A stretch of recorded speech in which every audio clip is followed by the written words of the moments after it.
إن المسلمين والمسلمات والمؤمنين والمؤمنات والقانتين والقانتات والصادقين والصادقات والصابرين والصابرات والخاشعين والخاشعات والمتصدقين والمتصدقات والصائمين والصائمات والحافظين فروجهم والحافظات والذاكرين الله كثيرا والذاكرات أعد الله لهم مغفرة وأجرا عظيما.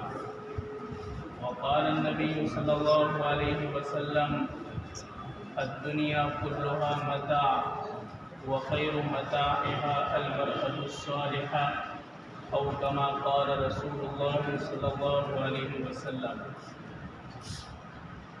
میری محترمہ مائیں اور بہنیں، اللہ رب العزت کا احسان اور انعام ہے کہ اللہ نے ہم تمام کو دین کی بات سننے کی توفیق عطا فرمائی اور اپنے حبیب حضرت محمد صلی اللہ علیہ وسلم کے لائے ہوئے پیارے دین کی بات سمجھنے کی توفیق عطا فرمائی. اللہ تعالیٰ ہر قدم پر ہم تمام کی مغفرت فرمائے. آپ نے اپنے کام کو آگے پیچھے کیا اور اپنے کام کو جلدی نپٹا کر کے یہاں مدرسے میں حاضری دی. اللہ ہم تمام کا آنا قبول فرمائے اور اللہ خیر کا ذریعہ بنائے، اور جو کچھ کہا جائے اللہ تعالیٰ ان تمام باتوں پر عمل کرنے کی توفیق عطا فرمائے. میری محترمہ مائیں اور بہنیں، ہر ایک انسان تین عالم سے گزرتا ہے. سب سے پہلا تو دنیا کے اندر آتا ہے، اس کے بعد پھر قبر کے پیٹ میں جاتا ہے، اس کے بعد پھر قبروں سے اللہ تعالیٰ اٹھا کر کے میدان حشر میں جمع کریں گے. یہ تیسرا عالم ہے جو آخرت کا عالم ہے. ایک تو ماں کا پیٹ ہے. ماں کے پیٹ کے اندر تو ہم مجبور تھے، ہم نے نہیں چاہا تھا کہ لڑکا بنے کہ لڑکی بنے. اللہ کی مرضی ہوئی، جس کے حق میں تو اس نے لڑکا بنایا. اللہ کی مرضی ہوئی، اللہ نے لڑکی بنائی. پھر اللہ تعالیٰ نے ہر ایک کی تقدیر کو لکھا. لیکن دنیا میں آنے کے بعد اللہ نے ہم کو مرضی دی کہ تمہارے سامنے ایک تو کامیابی والی زندگی ہے اور ایک ہلاکتی والی زندگی ہے. اللہ نے ہم کو اختیار دیا کہ ہم اپنے آپ کو کامیابی والی زندگی پر لگائیں، اور ہمیں اختیار دیا کہ ہم اپنے آپ کو ہلاکتی والی زندگی پر لگائیں. اللہ اور اس کے رسول کے فرما بردار بن کر کے اور اس کی اطاعت کر کے دنیا میں زندگی گزاریں، اور دنیا سے اس حال میں ہمارا جنازہ اٹھے، قبرستان میں اس حال میں جائے کہ اللہ ہم سے راضی ہو. ایک تو یہ زندگی ہے، اور ایک تو غفلت والی زندگی کہ نہ پوری زندگی کے اندر اللہ اور اس کے رسول کی اطاعت کی، فرما برداری کی. اس میں چاہے نماز ہو تو نماز کے جنازے نکل گئے، اخلاق کے اعتبار سے، زبان کے اعتبار سے، اولاد کی پرورش کے اعتبار سے، شوہر کی اطاعت اور فرما برداری کے اعتبار سے، ہر اعتبار سے غفلت والی زندگی. ایک تو یہ زندگی ہوتی ہے، کتنے جنازے ایسے اٹھتے ہیں ہم دیکھتے ہیں، چاہے مرد ہو چاہے عورت، اس حال میں دنیا کو چھوڑتے ہیں کہ اللہ بھی ناراض ہیں، اللہ کا رسول بھی ناراض ہیں.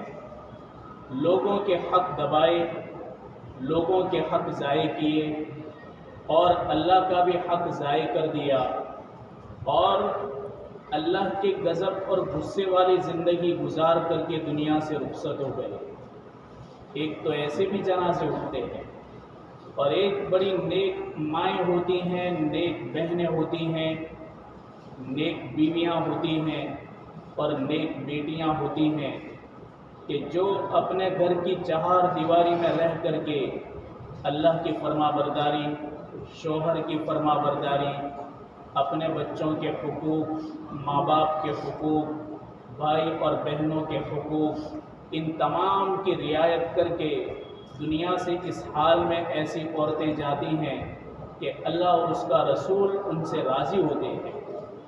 میری مائیں اور بہنیں، یہ دین کی بات بار بار اس لیے بتائی جاتی ہیں اور بار بار اس لیے جوڑا جاتا ہے کہ کہیں ایسا نہ ہو کہ دنیا میں رہ کر کے ہم اپنا مقصد بھول جائیں، تاکہ اپنا مقصد یاد رہے کہ دنیا میں اللہ نے ہم کو کیوں بھیجا۔ جانور جیسی زندگی کہ جانور بھی اپنے مالک کا احسان نہیں بھولتا۔ ایک بھینس ہوتی ہے، وہ بھینس کو بھی جب چارہ کھلاتا ہے اس کا مالک، پانی پلاتا ہے اور بھی چیزیں کھلاتا ہے، یہ بھینس بھی اپنی ذمہ داری سمجھتی ہے۔ ایک جانور بھی اپنی ذمہ داری کو نہیں بھولتا، وہ اپنی ذمہ داری سمجھتا ہے کہ میرا مالک میرے اوپر خرچ کرتا ہے اور میرا حق ادا کرتا ہے تو میرا بھی حق بنتا ہے۔ تو بھینس بھی دودھ نکالنے دیتی ہے اور بھینس بھی اپنی ذمہ داری کو ادا کر دیتی ہے۔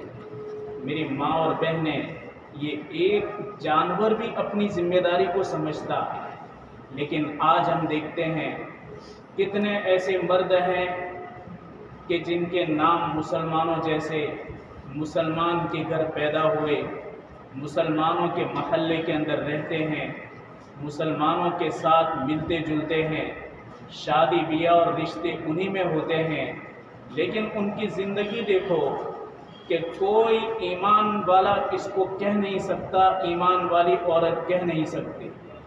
اتنی لاپرواہی والی زندگی، غفلت والی زندگی گزار کر کے لوگ اللہ کے دربار میں جاتے ہیں۔ تو میری ماں اور بہنیں، ہم اپنا مقصد سمجھیں۔ کہتے ہیں کہ سب سے پہلا مدرسہ ماں کی گود ہے، ماں کی گود نہیں ہے، سب سے پہلا مدرسہ ماں کا پیٹ ہے۔ ماں جیسی زندگی گزارتی ہیں وہ تمام کے تمام اثرات ماں کے پیٹ پر پڑتے ہیں۔ گود کا نمبر تو بعد میں آتا ہے، بچہ 9 ماہ تک ماں کے پیٹ کے اندر پلتا ہے۔ ماں جس قسم کے عمل کرتی ہیں، ہر عمل کا اثر اس کے پیٹ پر پڑتا ہے۔ ماں اگر بے نمازی ہے، سیدھا اثر بچے پر۔ ماں اگر زبان کی آوارہ ہے، سیدھا اثر بچے پر۔ ماں اگر بے حیا اور بے شرم ہے، اس کا اثر بھی اپنے بچے پر۔ ماں اگر جھوٹ بولتی ہیں، اس کا اثر بچے پر۔ ماں اگر لڑائی جھگڑے کرتی ہیں، اس کا اثر بچے پر۔ ماں اگر صفائی کا خیال نہیں کرتی، نہ اپنی ذات میں، نہ اپنے گھر میں اور نہ ہی اپنے بچوں کے اندر، اس کا سیدھا اثر ماں کے پیٹ پر، بچے پر۔ ماں اگر غیبتیں کرتی ہیں، اس کا اثر بچے کے اوپر اور اس کے پیٹ پر ہوتا ہے۔ ماں اگر اڑوس پڑوس کے اندر تکلیف دیتی ہیں اور لوگوں کو ایذا پہنچاتی ہیں اور لوگوں کو تانے دیتی ہیں اور محلے کے اندر لوگ اس سے پریشان ہوتے ہیں، تو یہ سارا اثر سیدھا بچے پر آتا ہے۔ تو سب سے پہلا مدرسہ تو ماں کا پیٹ ہوتا ہے، وہیں سے بچہ پلتا ہے۔ جیسے اعمال ہوتے ہیں، سارے اثرات معصوم بچے کے اوپر آتے ہیں۔ اللہ کے حبیب ایک بار رو رہے تھے، حضرت فاطمہ رضی اللہ تعالی عنہا آپ کی بڑی پیاری بیٹی تھی۔ ہمارے نبی کی عادت تھی کہ آپ حضرت فاطمہ کی ملاقات کے لیے اکثر جایا کرتے تھے۔ آپ کی عادت تھی کہ آپ جب کبھی سفر میں جاتے تو سفر میں جانے کے وقت اپنی بیٹی حضرت فاطمہ سے ملاقات کرتے۔ آپ جب کبھی سفر سے واپس آتے تو مسجد نبوی کے اندر آتے، لیکن سب سے پہلے ملاقات کرتے تو اپنی بیٹی حضرت فاطمہ سے کرتے۔ یہاں تک کہ جب اللہ کے حبیب دنیا سے رخصت ہو رہے تھے حضرت عائشہ رضی اللہ تعالی عنہا کی گود میں اللہ کے نبی کا سر مبارک تھا۔ ایسے موقع پر آپ کی بیٹی حضرت فاطمہ رضی اللہ تعالی عنہا اپنے باپ کے پاس تشریف لائی۔ اللہ کے حبیب نے اپنی بیٹی فاطمہ کو دیکھا۔ آپ ایک نظر سے اپنی بیٹی فاطمہ کو دیکھ رہے تھے۔ اس کے بعد اللہ کے حبیب نے حضرت فاطمہ کو اپنے پاس بلایا، بلا کر کے آپ کے کان میں کوئی بات کہی۔ ہمارے نبی نے حضرت فاطمہ کے کان میں کوئی بات کہی۔ وہ بات سن کر کے حضرت فاطمہ رونے لگی۔ اس کے بعد اللہ کے نبی نے دیکھا کہ میری بیٹی رو رہی ہے۔ آپ نے حضرت فاطمہ کو دوبارہ بلایا اور آپ کے کان میں کوئی بات کہی تو حضرت فاطمہ ہنس کر کے خوش ہو گئی۔ حضرت عائشہ رضی اللہ تعالی عنہا نے پوچھا حضرت فاطمہ سے کہ فاطمہ، ہم کو یہ بات سمجھ میں نہیں آئی کہ ابا نے پہلے آپ کو کچھ کہا تو رونے لگی، اور جب دوسری مرتبہ آپ کو کچھ کہا تو آپ خوش ہو گئی، آخر وہ بات کیا تھی؟ حضرت فاطمہ نے فرمایا کہ میرے ابا نے مجھے قریب بلا کر کے میرے کان کے اندر بات کہی کہ بیٹا، اب میں اس بیماری سے شفا نہیں پاؤں گا، میں اسی بیماری میں اللہ سے مل جاؤں گا۔ اس بات کو سن کر کے میں رونے لگی، لیکن میرے ابا نے جب میرا رونا دیکھا تو مجھے پاس میں بلا کر پھر سے کہا کہ بیٹا، مجھ سے سب سے پہلے اگر کوئی ملے گا تو سب سے پہلے ملاقات تو مجھ سے کرے گی۔ حضرت فاطمہ فرماتی ہیں میں خوش ہو گئی کہ چلو سب سے پہلی ملاقات میرے ابا کے جانے کے بعد میری ہونے والی ہے۔ اللہ کے نبی کے انتقال کے بعد تقریباً 6 مہینے ہوئے کہ حضرت فاطمہ رضی اللہ تعالیٰ عنہ دنیا سے رخصت ہو گئی اور اللہ کے حبیب سے جا ملی۔ سب سے پہلی ملاقات اللہ کے نبی دنیا سے رحلت فرما گئے، دنیا سے آپ تشریف لے گئے اللہ کے پاس، سب سے پہلی اگر ملاقات کی تو حضرت فاطمہ نے کی۔ اتنی پیاری بیٹی تھی۔ حضرت فاطمہ بھی کبھی آپ سے ملنے جاتی تھی، اپنے ابا کی ملاقات کے لیے حضرت فاطمہ بھی جاتی۔ ایک مرتبہ ایسا ہوا کہ حضرت علی رضی اللہ تعالیٰ عنہ اور حضرت فاطمہ دونوں ساتھ میں ملاقات کے لیے گئے۔ آپ رو رہے تھے۔ حضرت فاطمہ نے کہا کہ ابا، آپ کیوں رو رہے ہیں؟ کوئی ایسی وجہ ہے؟ اگر کوئی وجہ ہو تو میں بھی روؤں، رونے جیسی بات ہو تو میں بھی آپ کے ساتھ روؤں۔ اللہ کے نبی اتنے زار و قطار رو رہے تھے کہ آپ کے آنسو مبارک آپ کے رخسار پر گر رہے تھے، آپ کی آنکھ کے قطرے، آنسو کے قطرے آپ کی گود میں گر رہے تھے۔ حضرت فاطمہ بھی رونے لگی۔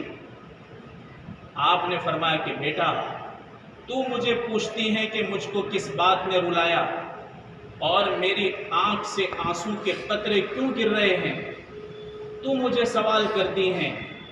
آپ نے فرمایا کہ بیٹا فاطمہ، جب اللہ تعالیٰ نے مجھے معراج کرایا، میں نے معراج کے موقع پر جنت کو دیکھا، معراج کے موقع پر میں نے جہنم کو دیکھا، میں نے جنت کی سیر کی، میں نے جہنم کی سیر کی، میں نے جنت کے باغ و بہار کو دیکھا، میں نے جنت کی نعمتوں کو دیکھا، اور میں نے جہنم کو دیکھا، جہنم کے عذاب کو دیکھا، اور جہنم کے اندر عورتوں کو کثرت سے دیکھا۔ میں کیا دیکھتا ہوں کہ جہنم کے اندر عورتیں زیادہ ہیں، مردوں کے مقابلے میں جہنم کے اندر عورتیں زیادہ ہیں۔ آپ نے فرمایا کہ بیٹا، اتنی بات نہیں ہے، بلکہ میں نے دیکھا کہ کئی عورتیں ایسی ہیں کہ اللہ تعالیٰ نے ان کو ان کے سر کے بالوں سے لٹکا دیا۔ ہم جب کنگھی کرتے ہیں، کنگھی عورتوں کو معلوم ہے کہ اپنے سر کے اندر جب کنگھی پھراتی ہیں تو کبھی بال ٹوٹتا ہے، کھینچتا ہے تو کتنی تکلیف ہوتی ہے۔ چھوٹی بچیاں تو چیخ لگا دیتی ہیں اگر ان کے ذرا بھی بال کھینچتے ہیں. اور ہمارا نبی فرماتا ہے کہ عورتوں کو ان کے بالوں سے اللہ نے ٹنگا دیا ہے، لٹکا دیا ہے.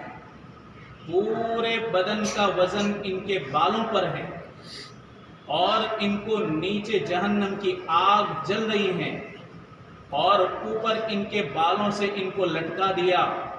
اس منظر کی وجہ سے میں رو رہا ہوں. آپ نے فرمایا کہ بیٹا فاطمہ، میں نے کئی عورتوں کو دیکھا کہ ان کی بڑی بڑی زبانیں ہیں اور ان کو ان کی زبانوں کے ساتھ لٹکا دیا.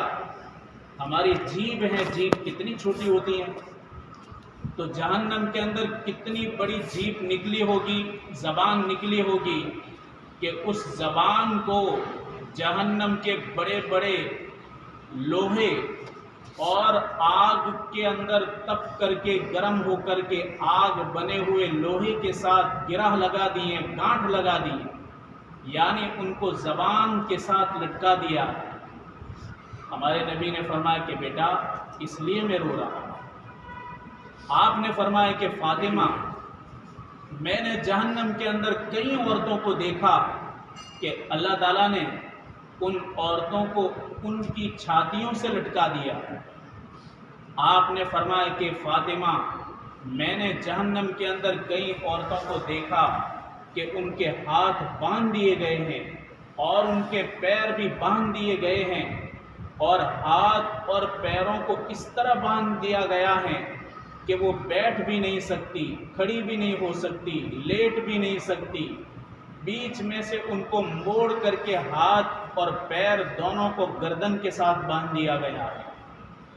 آپ نے فرمایا کہ فاطمہ، میں کیا بتاؤں، میں نے جہنم کے اندر کئی عورتوں کو دیکھا کہ ان کا چہرہ گدھے جیسا ہے اور ان کا بدن خنزیر جیسا ہے. میں نے کئی عورتوں کو دیکھا کہ ان کے چہرے کتے جیسے ہیں اور ان کا بدن گدھے جیسا ہے. یہ تمام شکلوں کو دیکھ کر کے تیرا باپ رو رہا ہے. رات دن مجھے رونا آتا ہے، میرے آنسو نہیں تھمتے. حضرت فاطمہ نے جب اپنے ابا کی یہ بات سنی، زاروں قطار رونے لگی کہ ابا، عورتوں کو آپ نے اس حال میں دیکھا، عورتوں کی آپ نے یہ حالت دیکھی؟ کہا ہاں، ایک تو میں نے جہنم کے اندر عورتوں کو زیادہ دیکھا، مردوں سے زیادہ دیکھا، اور پھر ان عورتوں کی یہ حالت دیکھی. یہ دیکھ کر کے تیرا باپ رات کو سو نہیں پاتا، رات کو بھی اٹھ جاتا ہے اور دن میں بھی تیرا باپ روتا رہتا ہے. حضرت فاطمہ بھی اپنے ابا کی بات کو، نبی کریم صلی اللہ علیہ وسلم کی بات کو سن کر کے زاروں قطار رونے لگی. پوچھا حضرت فاطمہ نے کہ ابا، ان عورتوں کے ساتھ اللہ نے کیوں یہ سلوک کیا؟ ان کو ایسی سزائیں کیوں دی گئی؟ ان کا قصور کیا تھا؟ ان کا گناہ کیا تھا؟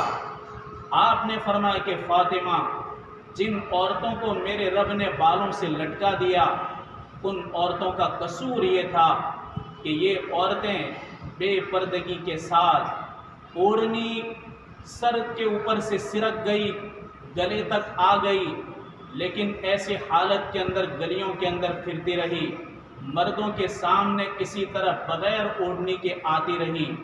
گلا کھلا ہے، سینہ کھلا، پرائے مردوں کے سامنے آنا اور لوگوں کی نگاہوں میں اس طرح گزرنا، ان کی اس بے حیائی اور بے پردگی کی وجہ سے ان کو میرے رب نے بالوں سے لٹکا دیا. یہ وہ عورتیں ہیں کہ جو ایسے فیشن کرتی تھی کہ وہ اپنے بالوں کو سنوارتی، بالوں کو کاٹتی اور کاٹ کر کے اونٹوں کے کوہان کی طرح بال بناتی تھی. اس وجہ سے ایسی عورتوں کو میرے رب نے جہنم کے اندر بالوں سے لٹکا دیا. فاطمہ نے پوچھا کہ میرے ابا، آپ جو کہتے ہیں کہ بعض عورتوں کو زبان سے لٹکا دیا، آپ نے فرمایا یہ وہ عورتیں ہیں کہ جو زبان دراز ہوتی ہیں، شوہر کے سامنے جیسا تیسا بول دینا بغیر سمجھے، اڑوس پڑوس کے اندر کسی کی عزت نہیں،